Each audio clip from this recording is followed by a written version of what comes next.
সকালে উঠে খালি পেটে ১ কোয়া রসুনের সাথে খাঁটি মধু মিশিয়ে আপনি যদি খেতে পারেন, আপনার শরীরে এমন কিছু পরিবর্তন হবে যা শুনলে আপনি অবাক হয়ে যাবেন। কিন্তু কিছু ক্ষেত্রে আপনার জেনে রাখা দরকার, সব প্রাকৃতিক জিনিস আপনার শরীরের সব কন্ডিশনে সাপোর্ট করে না।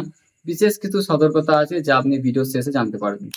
প্রথমত, আপনার কোলেস্টেরল এবং রক্তচাপ নিয়ন্ত্রণ রাখতে অনেক সাহায্য করে, যা আপনার হার্টের জন্য অনেক গুরুত্বপূর্ণ। নাম্বার ২, অনেক গবেষণায় জানা গেছে যে রসুন এবং মধুর মিশ্রণে খাওয়ার ফলে আপনার সেক্সুয়াল লাইফের উন্নতি ঘটে। কিভাবে? এটা স্পার্ম কোয়ালিটির উন্নতি করে এবং স্পার্ম কাউন্ট বাড়াতে অনেক সাহায্য করে। নাম্বার ৩, রসুন রক্ত পাতলা করে। ফলে রক্ত জমাট হওয়ার যে সমস্যা সেটা দূর করে এবং যিনারা রক্ত পাতলা করার জন্য ওষুধ খাচ্ছেন, তেনারা রসুন খাওয়ার আগে ডাক্তারের পরামর্শ অবশ্যই নেবেন।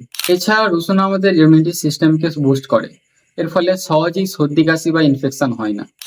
আরো আছে, যেমন রক্ত ডিটক্স করতে সাহায্য করে, লিভার পরিষ্কার করতে সাহায্য করে। এছাড়া পেটের মেদ কমাতেও সাহায্য করে, ওজন কমাতেও সাহায্য করে এবং মেটাবলিজমকে বুস্ট করে।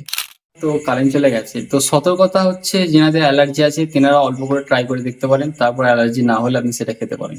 শিশুরা এটা এড়িয়ে চলবেন। যেনারা রক্ত পাতলা করার জন্য ওষুধ খাচ্ছেন তেনারা এই ওষুধটাকে খাওয়ার আগে রসুন খাওয়ার আগে ডাক্তারের পরামর্শ নেবেন।